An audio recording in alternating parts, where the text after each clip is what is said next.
계속하게 되면 어떻게 되죠?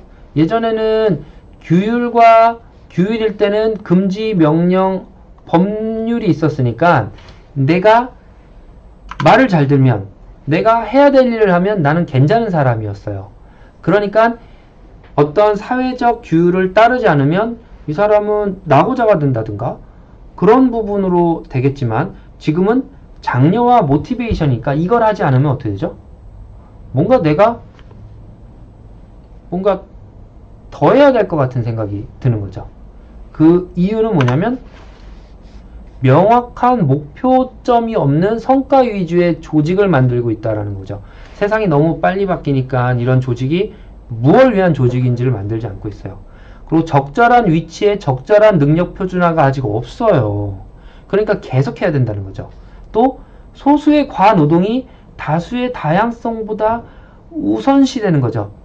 소수가 과노동에서 성과를 딱 얻으면 그걸 통해서 굉장히 많은 일들이 이루어진다는 걸 경험했기 때문에, 이렇게 되면은 우리는 멈추지 않고 계속 달려가게 되는 거죠. 자, 그렇게 하면 어떤 상황이 생길까요? 법률이 있었을 때 법률을 지키지 않으면 근면하지 않아, 성실하지 않아 라는 걸로 평가를 할 수 있는데, 이젠 근면성실이 필요 없죠.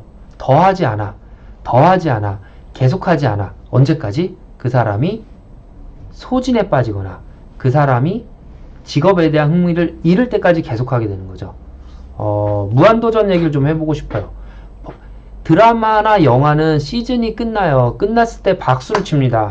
고생했습니다. 예능은 어떡하죠? 재밌으면 계속 가죠. 언제까지? 예능에 있는 사람들이 쓰러질 때까지, 재미없을 때까지. 그리고 끝났을 때 박수 치지 않아요. 이제 너네 그 정도야 라고 얘기를 하죠.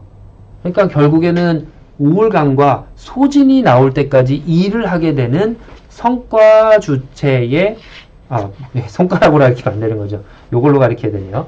성과 주체가 되는 경우에는 결국에 소진과 우울에 빠지는 사회현상이 생기게 되고, 요게 최근 들어서 늘어나고 있는 성과 주체, 직무 현대적 스트레스다, 이렇게 보시면 되겠습니다.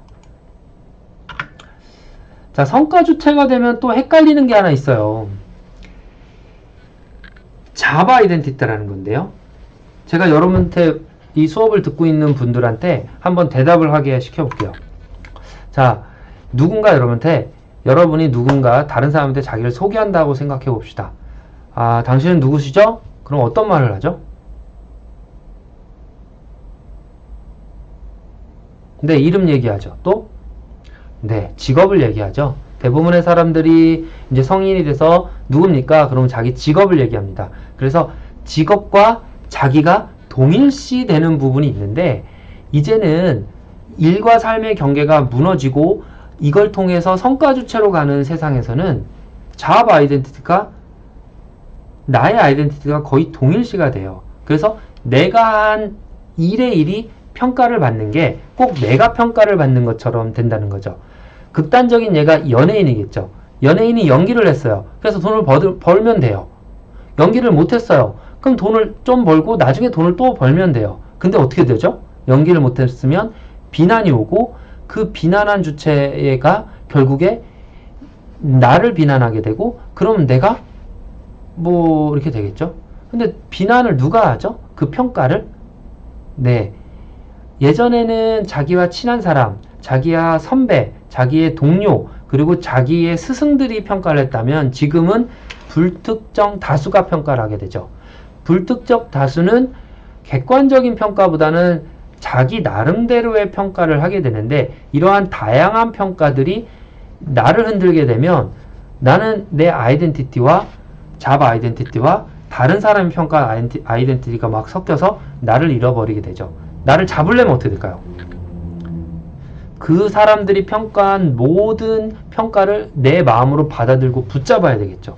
벌써 피곤하죠. 피곤할 때 해결하는 방법이 하나가 뭐냐면 무감동입니다. 세상의 평가와 나를 좀 분리시키면 되겠죠? 그 무감동이 생기면 어떨까요? 무감동이 되고 사회에 대한 무감동이 되고 자신에 대한 무감동이 되면 우울에 빠질 수 있겠죠. 자, 그래서 어떤 소셜 메디아의 중요성을 내가 나를 평가하는 거에 20% 이상으로 여기면 우울증이 발생할 확률이 늘어난다. 이렇게 보시면 됩니다. 네, 그래서 결국에 외부의 평가에 너무 휘둘리지 않는 게 좋다라는 얘기를 하고 싶었던 거고요. 또 하나는 이런 겁니다. 그러면 직업에 대한 아이덴티티로부터 셀프 아이덴티티로 빠져나오는 시간이 얼마나 걸리냐를 좀 볼 수 있겠죠.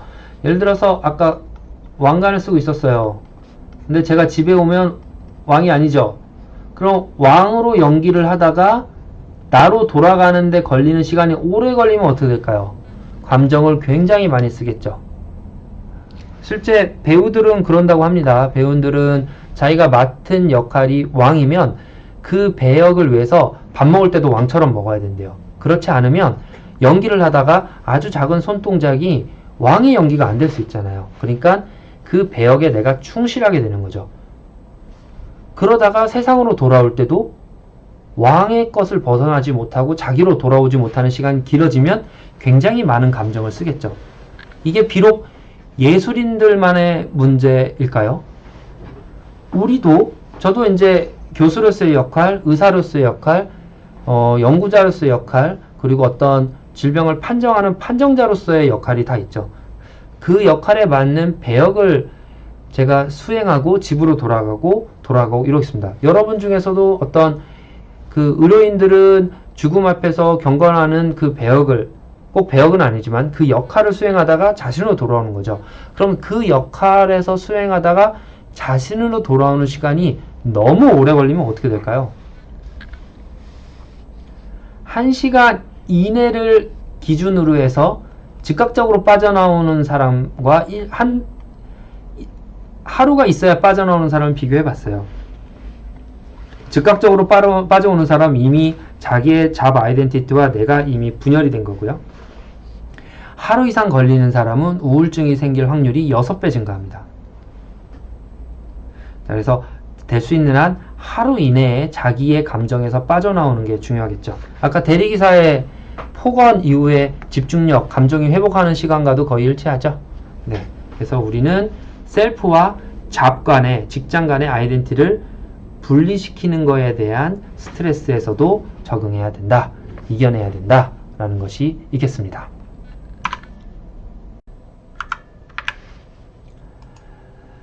자, 이제 디맨드 컨트롤 소셜 서포트에 대한 얘기를 좀 해보도록 하겠습니다. 사회가 직무에, 직무가 사회에, 요거는 간단하게 좀 넘어갈 텐데요. 요건 뭐냐면 디맨드 컨트롤 직무 요구도와 직무 재량에 대한 모델을 저번 주에 설명을 드렸는데, 이때 사회적인 요소가 요런 것들을 잘 관리하는데 영향을 주고 있다라는 부분을 얘기하는 겁니다. 그래서 리스트를 하면은 다음과 같죠.